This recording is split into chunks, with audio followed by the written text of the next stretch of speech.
Senador Eduardo Amorim, nós conversamos sobre Edivaldo Nogueira, sobre Ulisses Andrade e outros dois nomes colocados como pretensos candidatos ao governo do Estado são os de Fábio Mitidieri, atual deputado federal, Rogério Carvalho, atual senador da República. Entre um e outro, você ficaria com um dos dois? Gilmar, não conversei sobre 2022 com nenhum dos dois. Então, para mim, eu vou defender no ano que vem aquele que tiver o melhor projeto para o nosso Estado. Tenho certeza. Estando ele na oposição, na situação, cobrarei fortemente. E também farei umas exigências. Que realmente quem pretender e quiser ter o nosso apoio, vai ter que priorizar a saúde. Vai ter que priorizar a saúde e a geração de empregos. Sergipe realmente precisa ter foco nessas duas áreas. Por que saúde? Não é só pelo sofrimento que estamos vivendo, mas Sergipe tem um índice diferente. 85% do povo sergipano não tem plano de saúde. É diferente de São Paulo, do Rio, do Paraná, de Santa Catarina. Em São Paulo, metade da população tem plano de saúde, mas em Sergipe não. Sergipe somos um estado SUS dependente. Sergipe nós dependemos demais da ação, da atividade do poder público na questão da saúde. E eu fico triste quando eu não vejo um hospital do câncer, quando eu não vejo um centro de diagnóstico por imagem. Eu tive Covid e fiz tomografia 2 vezes. E quem teve Covid? Fez tomografia aonde? Quando ele não tem um plano de saúde. Como é que é dado o diagnóstico? Só pelo laboratório? Como é feito o tratamento? Só pelo laboratório? Como é que eu vou saber quantos por cento dos pulmões dele foram comprometidos? Eu soube.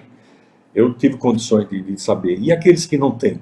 Então a gente precisa de um centro diagnóstico por imagem. A gente precisa de um lugar como esse, funcionando 24 horas por dia, 7 dias por semana. E não é coisa do outro mundo. É coisa palpável, realizável, só querer. Dinheiro para isso tem, João. Dinheiro para isso tem. Como? De onde vem? De emendas parlamentares, se gasta com tantas outras coisas. Por que não investir nisso? Um prédio onde funcionaria as ressonâncias, tomografia, e o povo saberia, preciso de uma ressonância, vou para ali, preciso de uma tomografia, vou para ali, preciso de uma endoscopia, vou para ali, preciso de um ultrassom, vou para ali. Vai estar funcionando dia e noite. Lógico, quem tiver comorbidades, quem tiver uma situação diferenciada, faz de dia, e aqueles que puderem fazer à noite, faz à noite, que puder fazer final de semana, faz final de semana. Mas é dada a oportunidade ao povo realmente de fazer o diagnóstico. Não existe tratamento se você não tiver um diagnóstico preciso. Então, eu vou cobrar isso de quem quiser ter o meu apoio. Só vai ter meu apoio se realmente se comprometer fortemente com algumas questões. Você é um homem da saúde, é um médico. E se estivesse à frente do Estado, estaria combatendo a pandemia diferente do que se faz hoje em Sergipe? Se eu estivesse à frente do Estado, eu não sei se eu estaria vivo. Explico por quê. A vacina me ajudou a me manter vivo. Tenho muita consciência disso. Deus, a vacina e os colegas médicos. Mas eu digo se eu não estaria vivo porque eu estaria despachando diariamente dentro do USE. Meu lugar de trabalho seria dentro do USE. Ali seria o quartel-general onde sairia todas as coordenadas. Então, eu não sei se estaria vivo, porque com certeza eu teria sido contaminado muito antes da vacina. E olha que eu estou na linha de frente todos os dias. Eu acho que eu fui contaminado com Covid porque teve um dia que eu entubei 7 pacientes. Quando você entuba os pacientes, você se expõe mais. E às vezes é difícil. Mas eu sou um soldado da saúde. Soldado não foge da guerra. Ele pode temer as consequências da guerra. Ele sabe que dificilmente não será ferido. Eu fui ferido, ainda carrego sequelas. tive 60% dos meus pulmões comprometidos. Eu via a tomografia. Então, eu estaria na linha de frente, porque é da minha índole, é do meu caráter, é do meu perfil. Eu estaria incomodado, muito doído, muito dolorido com cada sofrimento, com cada morte, e iria combater. Eu digo sempre que, enquanto a gente não tiver a vacina, são medidas fáceis de serem tomadas. É a máscara, o álcool gel, o distanciamento. Não estou falando de isolamento, estou falando de distanciamento. É levar essa consciência a todos os cantos. Olha, enquanto a gente não tiver a vacina, o tratamento, a prevenção é o melhor de todos os remédios. Então isso teria que ser muito massificado, isso teria que ser muito dito.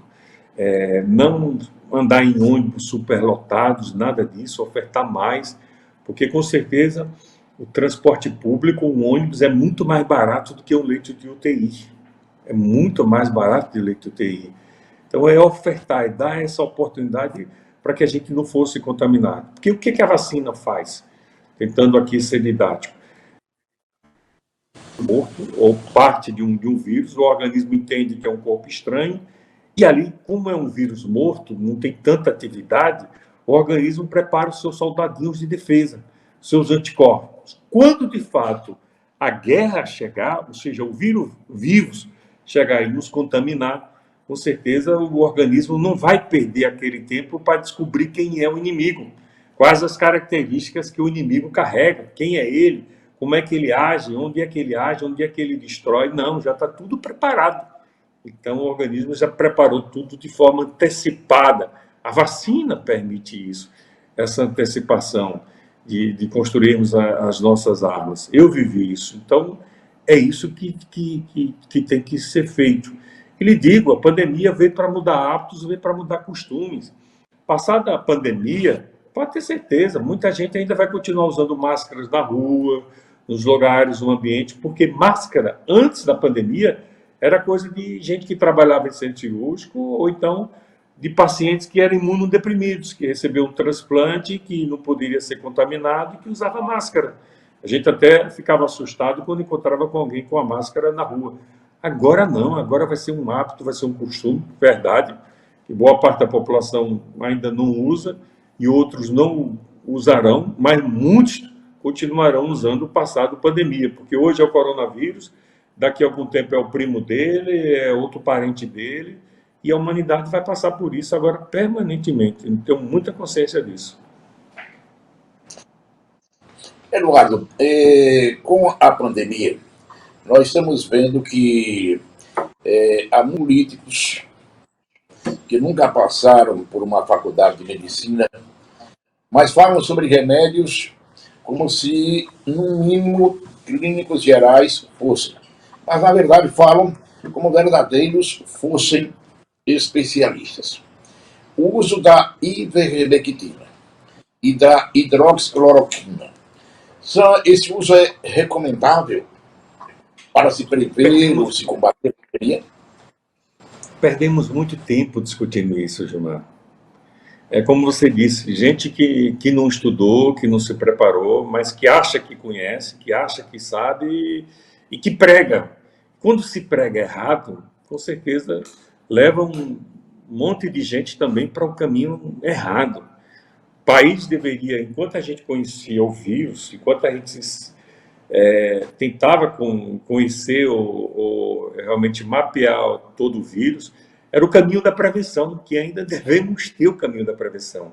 Mas, paralelamente a isso, realmente deveríamos estar lutando pelo desenvolvimento de uma vacina nacional, para facilitar mais ainda o acesso a vacinas, porque ela ia chegar rapidamente, isso estava muito, muito claro, e a gente ficou discutindo realmente ivermectina, cloroquina, coisa realmente que não acrescenta absolutamente nada, e tudo isso está provado. Eu fico triste quando eu vejo esse tipo de comentários de gente que realmente, como você disse, não estudou, não se preparou, e prega como se soubesse detalhadamente se funciona, se não funciona, meu irmão. O que funciona é a prevenção, é a vacina, é tomar o cuidado. E cada organismo tem uma resposta diferente.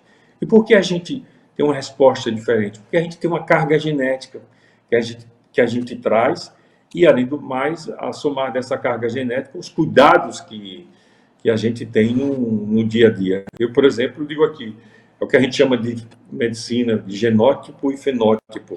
Aquilo que eu trago e aquilo que eu adquiro ao longo da minha vida. Durante a pandemia, quando as cirurgias não tinham ou era suspensa, no condomínio que eu moro tinha uma academia e eu nunca fiz tanta academia. Disse, olha, se eu tiver um comprometimento pulmonar, eu tenho que estar com os pulmões fortes. Então eu ia ali para a esteira, fazia a esteira, inclinava a esteira e aquilo me deu um condicionamento físico, cardíaco e pulmonar que durante a pandemia, durante a contaminação, eu vivi isso. Como eu disse, tive 60% dos meus pulmões, só usei oxigênio um dia, mesmo assim 1 litro por minuto, que é muito pouco. Devo isso, lógico, à vacina, à carga genética e o condicionamento que procurei ter aí ao longo dessa pandemia, já que eu sabia que estava na linha de frente e que poderia ser contaminado a qualquer hora, como de fato realmente aconteceu. Então, o melhor remédio é a prevenção. E depois disso, você dá chance ao seu organismo se preparar através da vacina. Cloroquina, ivermectina, perdemos muito tempo com isso. Deveríamos ter investido o nosso tempo, os nossos líderes deveriam ter investido tempo em busca realmente da prevenção e da vacina. Eduardo Amorim. Foi formada uma comissão especial que discute na Câmara Federal o que chamam de projeto de reforma eleitoral. Porque agora tudo é reforma. E quando a gente vai esmiuçar, nem sempre é reforma, ou quase não é reforma. Mas vamos aqui a alguns pontos. Alguns parlamentares em Brasília defendem a adoção do distritão, ou seja, em que nas eleições proporcionais são eleitos os mais votados. Qual é a sua opinião? Acho certíssimo. A democracia é a vontade da maioria. Democracia quer dizer que serão escolhidos aqueles que vêm realmente através da vontade da maioria do povo. O voto proporcional, eu acho que ele já ocupou o seu espaço, já teve a sua importância. Eu que gosto de estudar um pouco as coisas, de ler e entender as coisas, a gente sabe que o voto proporcional ele surgiu na Bélgica em 1906, que era uma forma de fazer as compensações naquele momento. Nós adotamos o voto proporcional na Constituição de 46, se eu não estou enganado, mas hoje não tem mais valia. Hoje tem que ser a vontade da maioria. Eu acho que não é justo mais você ter um candidato proporcional que às vezes tem 1/3, menos da metade do voto que o outro, e ele ter o mandato, e aquele que teve 3 vezes mais não ter o mandato. Então, por quê? Porque o princípio maior da democracia é a vontade da maioria. Isso tem que prevalecer. Isso tem que ser respeitado. Então, é a hora realmente ou melhor, já passou até da hora de acabar com essa coisa do voto proporcional. Tem que prevalecer a vontade da maioria. Todos os votos têm que ser majoritários. E tem que ser escolhidos, tem que ter mandatos aqueles que tiverem realmente a maioria dos votos. Meu caro Eduardo Amorim, você, assim como eu, nós somos de Itabaiana. E o nome se discute muito na classe política e no eleitorado, que é o nome do ex-prefeito de Itabaiana, Walmir de Francisquinho. Walmir, no seu entendimento, seria um bom candidato a governador no próximo ano? Com toda certeza. Não tenho nenhuma dúvida disso. Walmir, ele provou, através dos seus mandatos de prefeito lá em Itabaiana. Hoje Itabaiana é uma cidade completamente diferente. Você que é de Itabaiana, que anda em Itabaiana, não basta ser, tem que andar em Itabaiana, sabe que nossa cidade ela tinha mais de 60% de todas as suas ruas sem nenhum saneamento básico. O saneamento básico ficava restrito a algumas ruas do centro, e a periferia e os povoados sem nenhum saneamento. Hoje a realidade é completamente diferente. Não sei lhe dizer com precisão, mas eu diria que hoje são pouquíssimas ruas que ainda não têm uma pavimentação, não têm um saneamento básico. Basta dizer que Itabaiana é a única cidade do interior do estado a ter uma usina de asfalto. Uma ideia que eu dei ao prefeito e que dizia para ele: olha, quando você fizer isso, você vai dar uma independência, uma autonomia realmente para a nossa cidade. Você não vai precisar licitar cada rua, você não vai precisar passar por uma burocracia enorme. Você vai lá e faz com o instrumento que você tem. Sempre tive essa consciência e por isso eu acho que, dentre as emendas que eu coloquei, eu acho que mais de 80 patrões por diversos municípios sergipanos. Por que só tem 75? Porque teve município que receberam duas. Dou um exemplo aqui, Aquidauana. Aquidauana teve uma época que tinha 3 patrões. Por que eu priorizava isso? Poço Redondo também. Porque, no meu entender, era uma forma da cidade ser independente de poder estadual, de poder federal, para consertar suas estradas. E estradas é permitir o ir e vir. É uma forma de liberdade, de dignidade também. Então, eu ajudei muito nesse sentido, na aquisição de equipamentos. E Valmir, ele fez muito isso, ele revolucionou. Valmir é um sujeito que trabalha 24 horas por dia em prol da cidade. Então, ele, se tivesse o Estado na mão, eu acho que não seria muito diferente, porque tem muita coisa que precisa ser consertada no nosso Estado. É preciso realmente resgatar a esperança, a autoestima, fazer diferente, pensar diferente do que a gente está vendo aí. E Valmir, eu acho que ele tem esse perfil.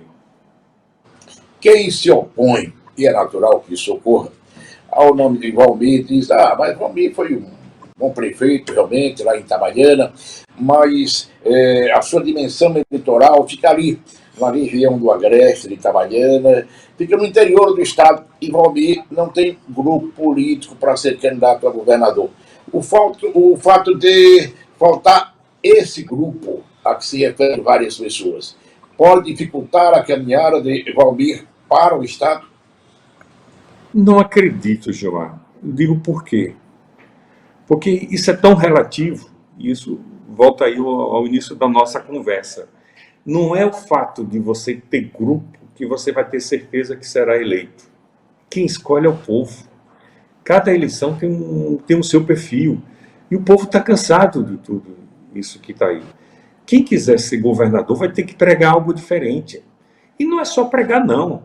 É demonstrar que realmente como é que vai fazer.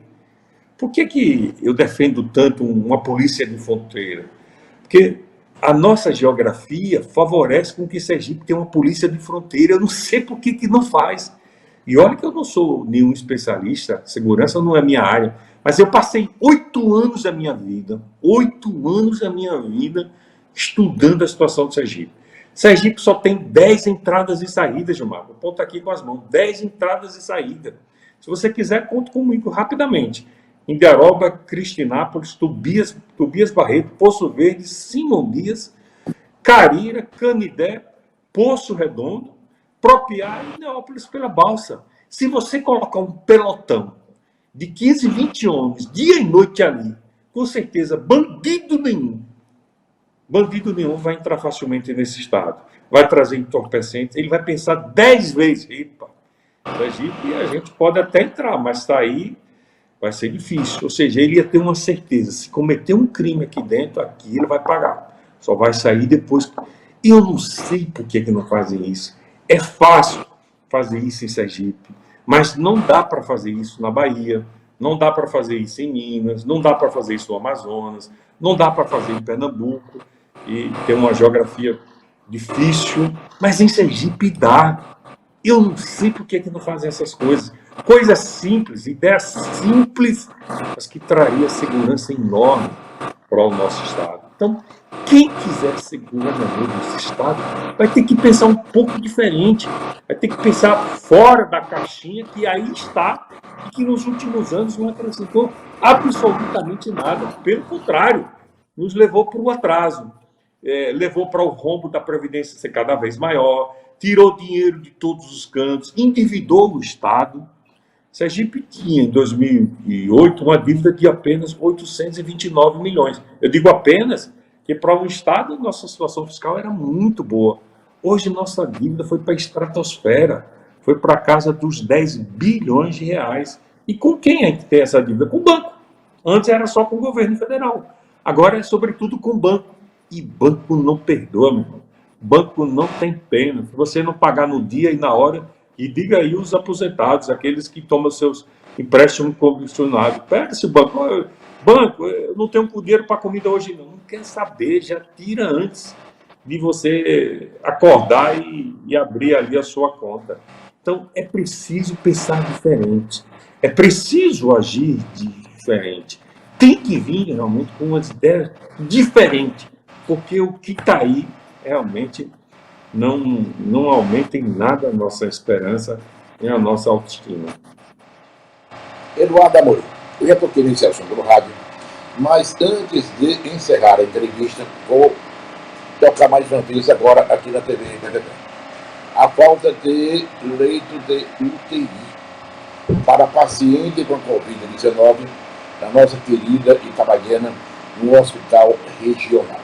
Eu já conversei, inclusive, com o próprio governador do estado, e ele sempre disse, naturalmente, depois de ouvir a própria Secretaria de Saúde, não, a gente não instala no leito de UTI lá para pacientes com a Covid, porque a UTI para pacientes com outras doenças, porque não há espaço físico adequado para essa instalação.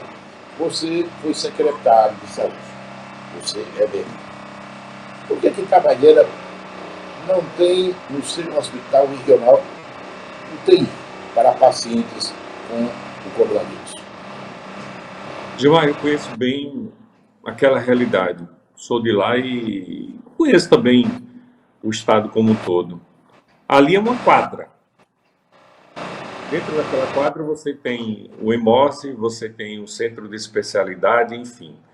Na época que eu fui secretário, e eu ajudei até a construir o centro de especialidade, foi na minha gestão, o objetivo era levar o maior número de especialistas para o interior do estado. Fizemos isso com Socorro, com Itabaiana e, se eu não estou enganado, com Propiar também. Botamos os hospitais pré-regionais para funcionar de fato, com vários especialistas, ortopedista, anestesista, cirurgião, clínico, onde tinha maternidade, pediatra e obstetra, enfim. A ideia dos hospitais regionais é antiga, mas para funcionar de fato, realmente, nós trabalhamos isso na nossa gestão. Hoje está mais do que provado que talvez tenha, pelo crescimento populacional, pela necessidade realmente ali do hospital regional, remover o centro de especialidade e incorporar tudo aquilo ao hospital. Aquela quadra tem que ser só o hospital. E você remaneja o centro de especialidade para outro espaço físico, que com certeza vai achar ali nas proximidades. E não será muito difícil. Se eu não estou enganado, na frente tem um SESI, tem um terreno também da Energisa, alguma coisa assim. Então, o espaço para você colocar o centro de especialidade você tem. E transformar tudo realmente em leitos para o hospital. Eu vejo muito isso, e não é coisa do outro mundo. O Hospital Itabaiana ele é um hospital horizontalizado, ele não tem uma verticalidade tão grande assim. Então, era outro caminho. Se você não pode crescer na horizontalidade, você pode crescer de forma vertical. A gente está vendo aqui os grandes hospitais privados de Aracaju crescendo de forma verticalizada. E por que não fazer isso no Hospital Itabaiana? Então, solução tem, Gilmar. Agora, é preciso querer, é preciso priorizar. E não vai ser para hoje, mas se você não começar hoje, nunca vai ter. Isso é concreto, isso é fato. Eu me preocupo muito com o pós-pandemia, porque muitas doenças estão sendo acumuladas. Por exemplo, o ano passado a gente operava todos os dias cirurgias cardíacas, a gente fazia cirurgias cardíacas. Esse ano, por conta das UTIs lotadas, dia sim, dia não, se faz cirurgias cardíacas. Mas as doenças continuam, o câncer continua, as doenças coronarianas continuam. Então, passado a pandemia, vai haver uma enxurrada realmente muito grande de procedimentos outros, né, que estão sendo acumulados. E aí, como é que vai se resolver? É hora de pensar nisso também. Não dá para você só pensar na hora. Você tem que combater a pandemia, mas pensar também já no pós-pandemia, que vai chegar um momento, cedo ou tarde, que grande parte da nossa população será vacinada. Não tenho nenhuma dúvida disso. Espero, né, que não demore tanto, porque quanto mais demora, vidas são perdidas. Então, mas é preciso pensar no pós-pandemia. Qual o legado que vamos ter da pandemia?